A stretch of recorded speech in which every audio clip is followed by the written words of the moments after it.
ஐயா தயாநிதி மாறன் அவர்கள் 3 முறை இங்க இருந்துட்டார். இருந்து என்ன செஞ்சிருக்காரு அப்படிங்கிறது தான் கேள்வி. தொகுதி நிதியை பாத்தீங்கன்னா 75% தொகுதி நிதியை பயன்படுத்தாமலே விட்டுருக்காரு. அதே போல நாடாளுமன்றத்துல குரல் எழுப்பியிருக்காருன்னா 10 வருஷத்துல மொத்தமா சேர்த்து 45 தடவை தான் அவர் பேசியிருக்காரு. கூட 100% வந்துட்டு நம்ம தொகுதி நிதியை பயன்படுத்தி மக்களுக்கு உண்டான நலத்திட்டங்கள் எல்லாத்தையும் செஞ்சு கொடுப்போங்கிறதே வாக்குறுதியா கொடுப்போம். தயாநிதி மாறன் ஒப்பிட்டு பாத்தீங்கன்னா அவர் வந்துட்டு ஒரு ராஜா விட்டு கண்டுபிட்டி ஃப்ரிட்ஜில் வச்ச ஆப்பிள் மாதிரி அவர் இருப்பார். என்ன ஒரு பயம் அப்படின்னா நாம் தமிழர் கட்சியினுடைய வளர்ச்சி அவங்க எல்லாருக்கும் ஒரு கலக்கத்தை உருவாக்குது. மத்திய சென்னை நாம் தமிழர் கட்சி வேட்பாளர் கார்த்திகேயன் அவர்கள் நம்மளோட இருக்கார். அவரிடம் பேசும். சார் வணக்கம். மக்களோட வரவேற்பு எப்படி இருக்கு? ரொம்ப நல்லா இருக்கு. நாம் தமிழர் கட்சிக்கு இந்த முறை வந்துட்டு ரொம்ப நல்ல வாய்ப்பு இருக்கு அப்படிங்கிற அளவுக்கு வந்துட்டு நம்மளால பார்க்க முடியுது. ஏன்னா மக்கள் மத்தியில நமக்கு வந்துட்டு அவங்க எழுச்சியோட வந்து நம்மளை சந்திக்கிறதும் நம்மளை வந்துட்டு ஆற தழுவி நம்மளை வந்துட்டு வரவேற்கிறதும் நல்லாவே இருக்கு. இந்த முறை நாம் தமிழர் கட்சிக்கு மிகப்பெரிய வாய்ப்பு இங்கே காத்திருக்கு. அதாவது இப்போ அவங்கள போட்டியாக நிற்கிற தயாநிதி மாறன் அவர்கள் உங்கள் தொகுதி தான் தாண்டி அவரை தாண்டி உங்களுக்கு வந்து மக்கள் ஓட்டு போடணுன்ற நினைக்கிறதுல என்ன ஒரு வித்தியாசமான கோரிக்கையோ மக்களுக்கு எதிர்பார்க்குற விளக்கு இருக்கு? ஐயா தயாநிதி மாறன் அவர்கள் 3 முறை இங்கே இருந்துட்டார். இருந்து என்ன செஞ்சிருக்காரு அப்படிங்கிறது தான் கேள்வி. இவ்வளவு தூரம் இருந்தவர் நமக்கு வந்துட்டு மக்களுக்கு உண்டான தேவைகளை பூர்த்தி பண்ணியிருக்கிறாரா? அவருடைய தொகுதி நிதியை வந்துட்டு சரிவர செயல்படுத்தி இருக்கிறாரா? அதே போல இங்க வந்துட்டு மக்களுக்கு உண்டான தேவைகளை நாடாளுமன்றத்துல தன்னுடைய குரலா ஒழிச்சிருக்காருன்னா எதுவுமே இல்லை. தொகுதி நிதியை பார்த்தீங்கன்னா 75% தொகுதி நிதியை பயன்படுத்தாமலே விட்டுருக்காரு. அப்படின்னா என்ன அர்த்தம்னா மக்களுக்கு உண்டான தேவையை பூர்த்தி செய்யறதுக்காக மத்திய அரசுலேருந்து வந்த நிதியை அவர் செலவே பண்ணாம மக்களை நோக்கி அவர் செயல்படாமலே வச்சிருக்காருன்னு அர்த்தம். அதே போல நாடாளுமன்றத்துல குரல் எழுப்பியிருக்காருன்னா 10 வருஷத்துல மொத்தமா சேர்த்து 45 தடவை தான் அவர் பேசியிருக்காரு. அப்பனா மக்களுடைய குரலையும் அங்க எழுப்பல. இதெல்லாம் நாங்க வந்து மாற்றோம்னு சொல்றோம். நாங்க நாடாளுமன்றத்தில் எளிய மக்களின் குரலாக ஒழிப்போம், இந்த தொகுதியின் மக்களுடைய குரலாக ஒழிப்போம். அதே போல 100% வந்துட்டு நம்ம தொகுதி நிதியை பயன்படுத்தி மக்களுக்கு உண்டான நலத்திட்டங்கள் எல்லாத்தையும் செஞ்சு முடிப்போங்கிறதையே வாக்குறுதியா கொடுக்குறோம். தயாநிதி மாறன் ஒப்பிட்டு பாத்தீங்கன்னா அவர் வந்துட்டு ஒரு ராஜா விட்டு கண்ணுக்குட்டி ஃப்ரிட்ஜில் வச்ச ஆப்பிள் மாதிரி அவர் இருப்பார். அவர் நீங்க ஒரே ஒரு விஷயத்த மட்டும் சொல்றேன். இப்போ எங்களுடைய புகைப்படத்தையும் எடுங்க. நாங்கள் வந்துட்டு இந்த பிரச்சாரம் ஆரம்பிக்கும் பொழுது எங்களோட முகம் எப்படி இருந்துச்சு, நாங்கள் எப்படி இருந்தோம், எங்களோட குரல் எப்படி இருந்துச்சு, இப்போ எப்படி இருக்கு அப்படிங்கிறத நீங்கள் பாருங்க. எவ்வளவு தூரம் நாங்கள் மக்களை போய் சந்திச்சிருக்கிறோம், எவ்வளவு தூரம் ரோடா நாங்கள் போய் பார்த்துருக்குறோம், உழைச்சிருக்கோங்கிறது தெரியும். அவரோட முகத்தையும் நீங்கள் ரெண்டையும் எடுத்து ஒப்பிட்டு பாருங்க. தேர்தல் பிரச்சாரத்துக்கு ஆரம்பிச்ச முன்னாடி இருக்கிறதும் இப்போ இருக்கிறதும் எப்படி இருக்குங்கிறது உங்களுக்கு வித்தியாசம் தெரியும். இப்போ என் கையெல்லாம் கூட பார்த்தீங்கன்னா தோலெல்லாம் உறிஞ்சு வந்துருச்சு. அவ்வளோ தூரத்துக்கு வந்துட்டு வெயிலையும் மழையிலையும் மக்களை போய் நாங்கள் சந்திக்கிறோம்னாக்க வெள்ளம் வந்த போதும் நாங்கள் தான் நின்னோம், வெயில் அடிக்கும் போதும் நாங்கள் தான் நிற்கிறோங்கும் போது மக்கள் வந்துட்டு எங்களை நோக்கி திரும்புகிறாங்க. மாற்றம் இந்த முறை நிச்சயமாக சார். அதாவது இப்போ கடந்த முறை வந்து உங்களுக்கான சின்னம்ன்றது மக்களுக்கு வந்து விளக்க தெரிஞ்ச சின்னமான இந்த மைக் சின்ன மக்களிடம் சேர்ந்துச்சுன்னு நினைக்கிறீங்க? உறுதியா நாங்கள் என்னன்னாக்க எங்களை வந்துட்டு ஒடுக்கிடலாம் அப்படிங்கிற ஒரு பார்வையில் அவங்க விவசாய சின்னத்தை பிடுங்கிக்கிட்டதும் அதை தூக்கி இன்னொரு கட்சிக்கிட்ட கொடுத்ததும் அவங்கள 40 தொகுதியில் போட்டி போட வைக்கிறேன்னு சொன்னதும் அவங்களால முடியலைங்கும் போது அதை தூக்கி சுயேட்சையில் கொடுத்து எங்கள் சின்னத்துக்கு பக்கத்திலேயே வைக்கிறதும் எங்களுக்கு ஒரு சின்னத்தை வந்துட்டு தேர்தல் ஆணையம் ஒதுக்கிட்டு கடைசி நேரத்தில் அது வந்துட்டு அச்சிடும் போது வேற ஒரு சின்னமாக அதை மாற்றி அதை மைக்கையே வந்துட்டு சின்னது பண்ணி அதோடைய கைப்பிடியை மாற்றி அந்த சின்னத்தையே மாற்றி அச்சிடுறதும் அது சரிவர அச்சிடாத அளவுக்கு ஸ்மெஜ் ஆகிற மாதிரி வந்துட்டு அச்சிட்டு வைக்கிறதும் இது போல பல பிரச்சனைகளை பண்ணிக்கிட்டே இருக்காங்க.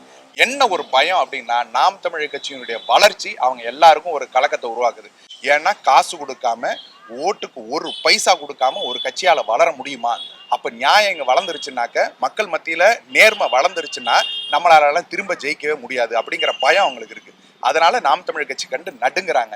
இதை எல்லாத்தையும் தாண்டி நாம் தமிழர் கட்சியோட சின்னத்தை எங்களுடைய ஐடி விங்கு ஒரு விமானப்படை போல நேரடியாக கொண்டு போய் மக்கள் மத்தியில சேர்த்தாங்க. நாங்க காலாட்படை போல அதை பின்தொடர்ந்து மக்கள் மத்தியில் அதை கொண்டு போய் சேர்த்துக்கிட்டு இருக்கோம். இந்த முறை எல்லாருக்கும் தெரிஞ்சிருக்கு நாம் தமிழர் கட்சி சின்னம் மைக்கு சின்னங்கிறத கொண்டு போய் சேர்த்துட்டோம்.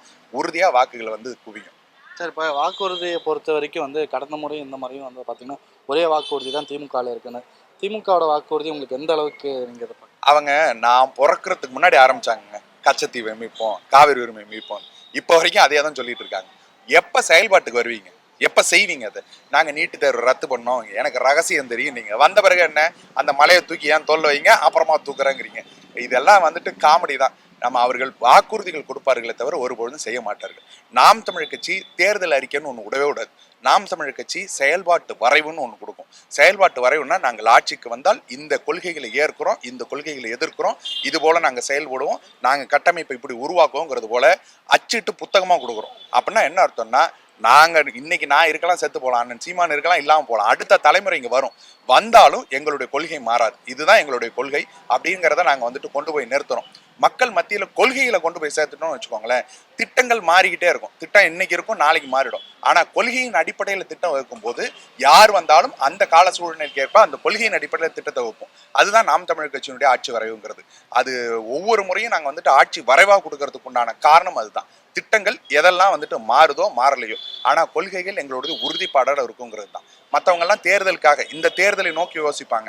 இன்னைக்கு ஓட்டு போட்டால் போதும் அப்படிங்கிற 1000 ரூபா கொடுக்குறோம், 500 ரூபா கொடுக்குறோம், பவுடர் போட்டிருக்கியா, ஜொலிக்கிறியான்னு எல்லாம் கேட்பாங்க.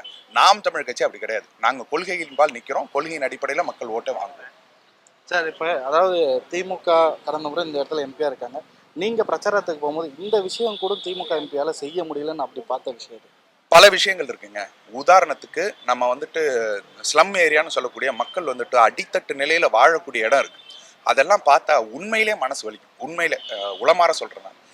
10க்கு 10 இடம் கூட இல்லை, 6க்கு 10 இடம். இந்த மாதிரி இடத்துக்குள்ள அவங்க வந்துட்டு தூங்கிக்கிறாங்க, குளிச்சுக்கிறாங்க, துணி துவைச்சுக்கிறாங்க, அதுக்குள்ளேயே வந்துட்டு அவங்க குழந்தைகளோட இருந்துக்கிறாங்க. அவ்வளவு சிரமத்துல இருக்கிறாங்க. அவர்களுக்கு கழிவு நீர் ஓடி வர்றதுக்கு ஒரு சரியான வடிகால் அதை கூட இவர்களால் வந்துட்டு கொண்டு வர முடியல. 50 ஆண்டா நாங்கள் தான் ஆட்சியில் இருக்கோங்க. ஒரு கழிவு நீர் ஓடி வர்ற வாய்க்கால அவர்களால் சரியாக செஞ்சு கொடுக்க முடியல. ஒரு மழை பெஞ்சிச்சுன்னா பொங்கி அவங்க வீடு முழுக்க வந்துட்டு கழிவு நீராக இருக்கு. அந்த கழிவு நீரை தாண்டாமல் அதில் காலை வைக்காமல் வீட்டுக்குள்ளே போக முடியாதுங்கிற நிலைமை இருக்கு.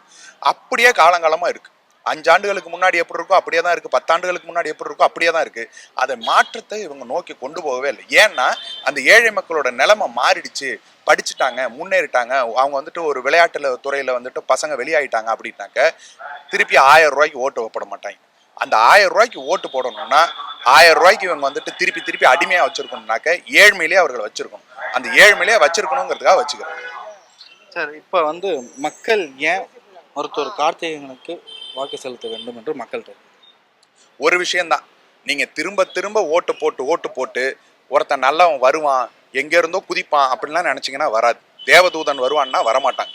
மக்கள்ல இருந்து ஒருத்தன் தான் வரணும். நாங்க வந்து நிக்கிறோம், மாற்றத்துக்காக வந்து நிக்கிறோம், கரைபடியாத கரங்களோடு வர்றோம், லஞ்ச ஊழல் பெறாதவர்களா வர்றோம், அதே போல படித்தவர்களாக, இளைஞர்களாக, ஆற்றல் மிக்கவர்களாக நாங்க வந்து நிக்கிறோம்.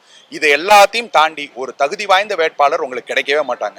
நாம் தமிழ் கட்சியில மக்கள் நோக்கோட நல்லது செய்யறதுக்காக வர்றோம். ஒரு விஷயத்த புரிஞ்சுக்கோங்க, ஒருத்தன் லஞ்சம் கொடுக்குறான் அப்படின்னாக்க அவன் திருப்பி லஞ்சம் வாங்க போறான்னு அர்த்தம். இன்னைக்கு 1000 ரூபா கொடுக்குறவன் நாளைக்கு 1000 கோடி நம்மளுடைய வரி பணத்துல இருந்து அடிக்க போறான்னு அர்த்தம். அதை எல்லாத்தையும் நீங்க மனசுல வச்சுக்கிட்டு திருப்பி ஒரு கெட்டவனையோ திருப்பி ஒரு லஞ்சம் கொடுக்கிறவனையோ தேர்ந்தெடுக்காதீங்க, நல்லவர்களை தேர்ந்தெடுங்க. ஒரு முறை நல்லவனோட ஆட்சியில் இருந்தா எப்படி இருக்கும், மாற்றம் எப்படி இருக்குங்கிறத அனுபவிச்சு பாருங்க. அதற்காக நாம் தமிழர் கட்சியினுடைய சின்னமான அண்ணன் சீமானின் சின்னமான மைக்கு சின்னத்தில் உங்கள் பொன்னான வாக்குகளை செலுத்துங்கள்.